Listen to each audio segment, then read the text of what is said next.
Live wire देख रहे हैं आप और मैं हूं आपके साथ रवि शर्मा। लाइव वायर देखने वाले सभी दर्शकों को वर्ल्ड फार्मासिस्ट डे की बहुत बहुत शुभकामनाएं।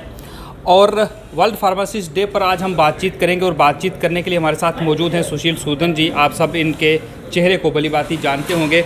आज जम्मू एंड कश्मीर जो फार्मासिस्ट एसोसिएशन है उसके साथ उसके ये प्रेसिडेंट भी हैं और इसके साथ साथ कई और संगठन हैं स्वास्थ्य विभाग के कर्मचारियों के जिनके ये प्रेसिडेंट हैं। इनसे बात करेंगे।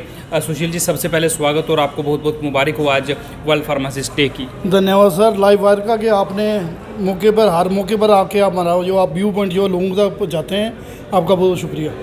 सर, बहुत से लोग ऐसे होंगे जो फार्मासिस्ट की परिभाषा को नहीं जानते होंगे कि आखिर फार्मासिस्ट का काम किस तरह का रहता है, क्या काम फार्मासिस्ट का होता है। जो हमारे व्यूअर्स हैं उनको ज़रा एक बार आप समझा दें कि जो फार्मासिस्ट है इसकी परिभाषा क्या है।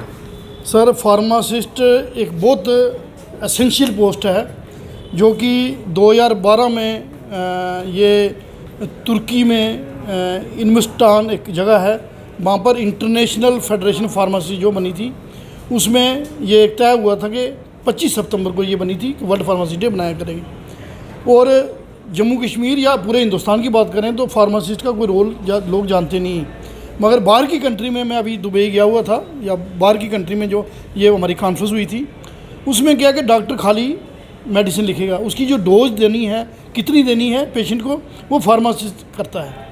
फार्मासिस्ट का बहुत अहम रोल है। फार्मासिस्ट खाली ये हॉस्पिटल में जो लगे हुए ये फार्मासिस्ट नहीं है, जो लोग दवाइयाँ बनाते हैं, फैक्ट्रियों में काम करते हैं, बी फार्मेसी हैं, एम फार्मेसी हैं, या जो लोग इनको पढ़ाते हैं B pharmacy, M pharmacy, PhD, pharmacy D, इन लोग ये दे आर फार्मासिस्ट। और इनका एक बहुत बड़ा रोल है।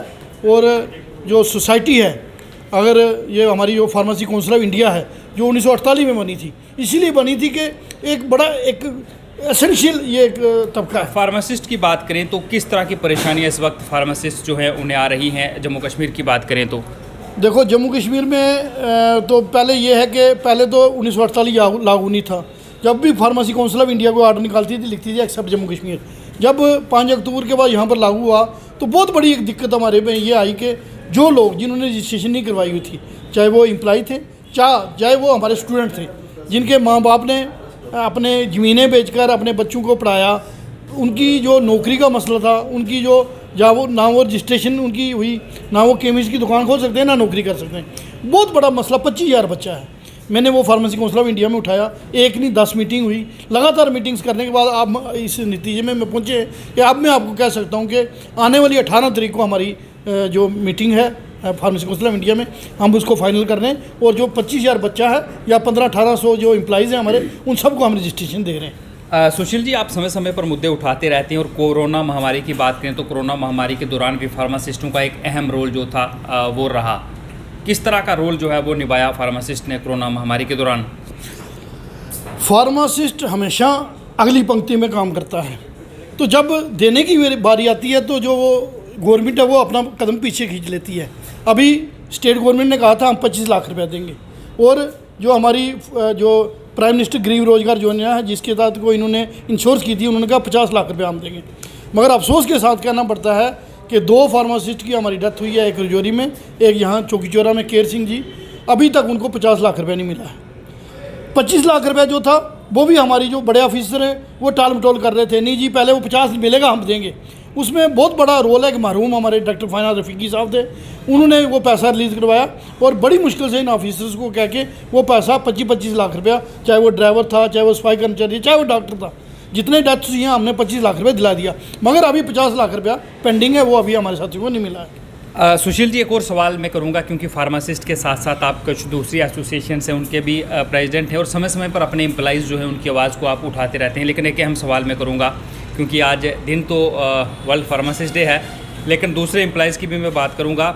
अगर बात की जाए फीमेल मल्टीपर्पज़ की, उनके कोई 2 हेड हैं, 2211 और शायद 2210 की बात हम कर रहे हैं। कुछ लोगों की सैलरीज जो हैं वो दी जाती हैं, लेकिन कई महीनों की सैलरीज कुछ लोगों की पेंडिंग है, जिसको लेकर उन्होंने कोरोना में ड्यूटी भी की है। ये कहाँ तक का इंसाफ है और उनके लिए आवाज़ आप कब उठाएंगे, या क्या आप उनके लिए आवाज़ उठा रहे हैं? मैं पहली दफ़ा दिल्ली जब गया तो आज तक ना मैं फार्मेसी हाल में खुद फार्मासिस्ट हूँ, मैंने नहीं मिला, वहाँ पर जो हमारी सेक्रेटरी थी, मैं फीमेल मल्टीपर्पज़ के लिए वहाँ मिला था।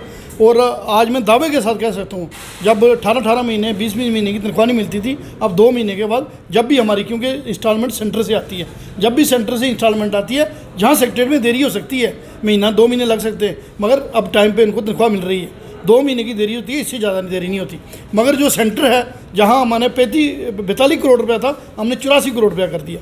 अब वो उनका जो है मसला तकरीबन वो हल है। एक और सवाल करूंगा, जिस तरह से बात की जाए फार्मासिस्ट की, तो कई बार देखा जाता है कि जो बहसबाजी कई बार पेशेंट के साथ हो जाती है, उनके परिजनों के साथ हो जाती है, इसको लेकर पहले आप जनता से क्या अपील करेंगे? देखो, जो आदमी, मैं तो समझता हूँ जो आदमी हॉस्पिटल में आएगा वो भी सफ़र है, वो भी परेशान होता है, मगर जहाँ तक जो एम्प्लॉय है वो भी काम करके वो भी सफ़र होता है। मगर एम्प्लॉय को ज़्यादा उसमें अपनी सहानुभूति दिखानी चाहिए। और लोगों से भी है कि लोग तो ठीक है दुखी होते हैं, मगर उसका भी देखेंगे, वो भी लगातार। और जो फार्मासिस्टों की बात करें, उनसे क्या आप अपील करेंगे अपने साथियों को कि अच्छा काम तो वो कर रहे हैं लेकिन और अच्छा काम करें? इस मौके पर आप क्या संदेश देना चाहेंगे एज ए फार्मासिस्ट? मैं, एक तो हमारा वो है कि हिंदू सिख ईसाई मुसलमान सबसे पहले इंसान ही सबसे मान है, गर्व से कम इंसान है। दूसरा, आज हमने जो हमारी प्लेज है कि जो हमारी let us all pledge of this day that they will continue work not passion and commitment and indeed remain always the trusted health care pharmacist. और हमारा इस साल का थीम है वो भी यही है कि ट्रस्ट द फार्मासिस्ट।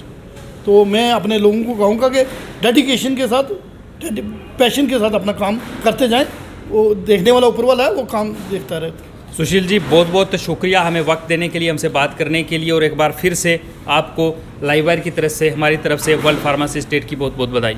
पूरे व्यूअर्स को वर्ल्ड फार्मासिस्ट डे की बहुत बहुत मुबारक। ये थे सुशील सूदन जी, जो कि आज वर्ल्ड फार्मासिस्ट डे पर हमसे बातचीत कर रहे थे और अपने एम्प्लॉइज़ की बात करें, स्वास्थ्य विभाग के एम्प्लॉइज़ की आवाज़ को ये समय समय पर उठाते रहते हैं। और इनका साफ संदेश है कि फार्मासिस्ट जो हैं वो अपना काम पूरी ईमानदारी से कर रहे हैं। उनकी छोटी मोटी प्रॉब्लम्स हैं जिनको लेकर ये सरकार से मिल रहे हैं, और आने वाले समय में जल्द जो हैं वो फार्मासिस्ट की जो लड़ाई है उसको ये लड़ेंगे और कोशिश करेंगे कि उनकी जो मांगें हैं वो जल्द से जल्द पूरी हों। सुनील शर्मा के साथ रवि शर्मा, लाइव वायर, जम्मू।